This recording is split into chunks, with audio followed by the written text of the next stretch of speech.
चीन की आबादी हमारे देश से 4-5 करोड़ ही ज़्यादा होगी, केवल 4-5 करोड़ ही ज़्यादा होगी, लेकिन ज़मीन उसके पास हमारे से 3 गुना, लगभग 3 गुना ज़्यादा है।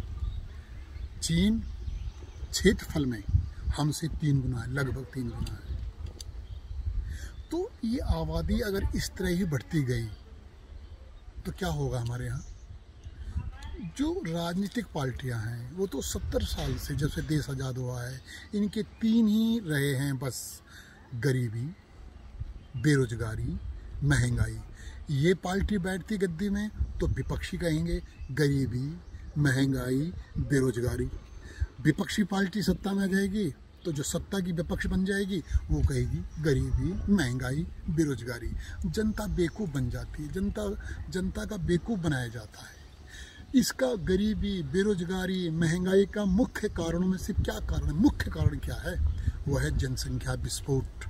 हमारे पास ज़मीन कम है और जनसंख्या विस्फोट हो रहा है, रोज़ जनसंख्या विस्फोट हो रहा है। जल्दी हमारे देश की आबादी अगर इसी तरह जनसंख्या विस्फोट होता रहा, जल्दी हमारे देश की आबादी 200 करोड़ हो जाएगी, 250 करोड़ हो जाएगी, 300 करोड़ हो जाएगी। क्या होगा देश में? फिर अफरा तफरी होगी, मारकाट होगी।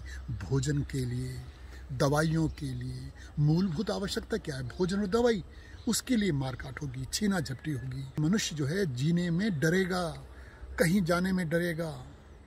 इतना ज़्यादा यहाँ आतंक सा मच जाएगा। अगर खुद कल्पना करो, ज़मीन हमारे पास थोड़ी है, अगर 200 करोड़ करीब हमारी आबादी हो गई, देखना भ्रष्टाचार, व्यभिचार, भय, भूख, ये बहुत बढ़ जाएगा। इंसान को इंसान नहीं समझेगा। यहाँ तो ऐसा भयंकर माहौल हो जाएगा, खुद कल्पना कर लो ना। भोजन के लिए और दवाइयों के लिए कितना भयंकर आतंक हो जाएगा यहाँ। मनुष्य की जान का दुश्मन बन जाएगा। कहाँ से होगी बच्चों की पढ़ाई? कहाँ से होगी बच्चों के लिए दवाई, भोजन की व्यवस्था कैसे होगी? चीन की आबादी 200 करोड़ हो जाए, वहाँ झिल जाएगा, क्योंकि वो हमसे 3 गुना ज़्यादा है। हिंदुस्तान के लिए 100 करोड़ की जनसंख्या भी बहुत है। सबको पढ़ाई, दवाई एक समान और फ्री मिले, ये मूलभूत अधिकार है मनुष्य का। लेकिन क्या 200-300 करोड़ होने पर हिंदुस्तान में पढ़ाई, दवाई या भोजन मिल पाएगा सबको? कितना आतंक होगा। तुम्हारे बच्चों का भविष्य सुरक्षित होगा? तुम्हारे बच्चों को भोजन मिल पाएगा? तुम्हारे बच्चों की सुरक्षा होगी? तुम्हारे बच्चों को दवाई मिल पाएगी? 70 साल से जो राजनीति चल रही है, अगर ऐसी चलती रही, जाति के बल पर, धन के बल पर जैसे चल रही है राजनीति, ऐसी चलती रही राजनीति, तो क्या जनसंख्या के लिए ये लोग कठोर कानून बना सकते हैं? सोचो। इनको तो डर लगेगा कहीं हमारी गद्दी ना छीन जाए, कहीं हमारा वोट बैंक खिसक ना जाए। ये तो वोट के चक्कर में है, देश के चक्कर में नहीं, हमारे चक्कर में नहीं, देशवासियों के चक्कर में नहीं, वोट के चक्कर में है। वो वोट के लिए जनसंख्या का कठोर कानून नहीं बनाएंगे वे कि 2 बच्चों वालों को ही वोट का अधिकार हो, 2 बच्चों वालों को ही सरकारी सुविधा मिले, 2 बच्चों वालों को ही सरकारी नौकरी मिले, 2 बच्चों वालों को ही आरक्षण मिले, 2 बच्चों वालों को ही जो सरकारी सहायता है, जैसे पढ़ाई, दवाई एक समान और फ्री, केवल 2 बच्चों वालों को मिले। ये नहीं बनाएंगे। इनको अपने वोट से लालच है, इसलिए राजनीति में ऐरा गैरा, नत्थू खैरा ना जाए। राजनीति सेवा का कार्य हो, राजनीति में हिम्मतवार लोग जाएं, राजनीति में चंद्रशेखर आज़ाद, भगत सिंह जैसी सोच के लोग जाएं।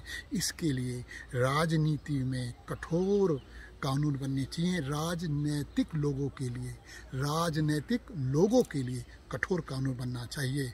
जैसे एक बच्चे वाला ही चुनाव लड़े, चाहे वो ग्राम प्रधान का चुनाव लड़ रहा है या MP का चुनाव लड़ रहा है, एक बच्चा वाले को ही वही राजनेता को चुनाव लड़ने का अधिकार हो जिसके एक बच्चा है। जो चुनाव जीत जाए, ग्राम प्रधान जीत जाए या सांसद चुनाव जीत जाए, उसको अपनी अचल संपत्ति देश को दान करनी पड़ेगी। जीतने के बाद वो देश को अपनी अचल संपत्ति दान कर दे, उसका बैंक बैलेंस 0 हो। हाँ, ये हो जाए उनके लिए सुविधा कि उनकी पेंशन बढ़ा दो, आजीवन उनको पेंशन मिले, भले ही वे दोबारा ना जीतें। उनके बच्चे के लिए सरकारी नौकरी की गारंटी दे दो उसकी योग्यता के अनुसार, गारंटी दे दो उसके बच्चे को सरकारी नौकरी की, उसकी योग्यता के अनुसार। अगर वो राजनीति में आना चाहता है वो राजनीति में आ जाए, वही नियम अपनाए।